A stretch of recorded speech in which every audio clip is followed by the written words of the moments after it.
Performance Assessment and Appraisal Methods by Ryan Legler. Probably goes without saying that different industries and jobs need different kinds of appraisal methods.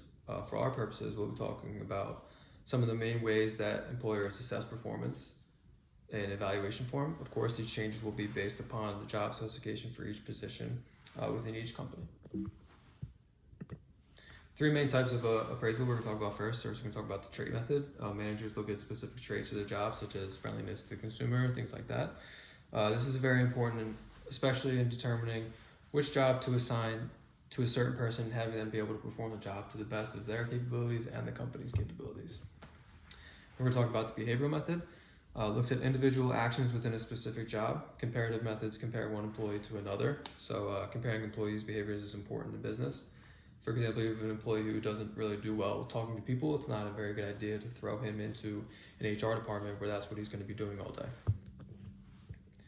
We're going to talk about the results method. It's focused on employee accomplishments, such as whether or not they meet a specific quota described in their business plan.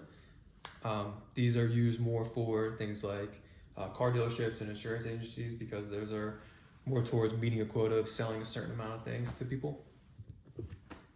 Next, we're going to talk about job criteria. This is probably the most important slide, as criteria is the most important thing in performance assessment, because you can't evaluate an employee on something that you didn't expect them to do in their job description.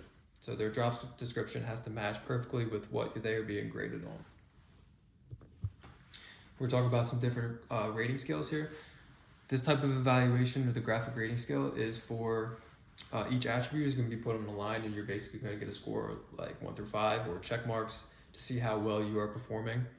Very basic, very common for a lot of employers to use, and it's very easy to follow. Then we're going to have the checklist scale. This one's a little bit more basic, where you're going to have a series of just questions, yes or no, check it off, give it a star, whatever you want to do. It's the most basic one. It's just yes or no questions. You just go down and say, did this employee meet this quota? Yes. Did this employee show up to work on time every day? Yes. Check off. Then we're going to talk about different approaches on how employers go about this.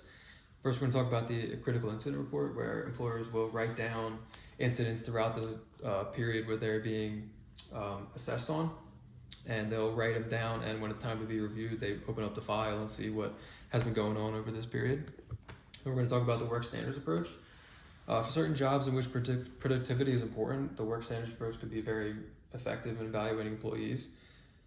For example, if a salesperson does not meet a quota of $1 million, this could be recorded as non-performing, and that's how the work standards approach works. The ranking method. Employees in a particular department are ranked based on their value to the manager or the supervisor, so they'll have the names of all the employees, and they'll go down just like rank 1, 2, 3, 4, 5, all the way down to as many employees you have, and the name on top is whoever is the most important in the eyes of the manager or the supervisor.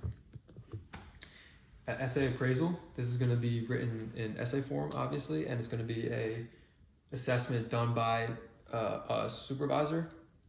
These statements may include strengths and weaknesses about the employee, or statements about past performance. They also include specific examples of past performance. MBOs, Management by Objectives, is a concept developed by Peter Drucker in his 1954 book, The Practice of Management.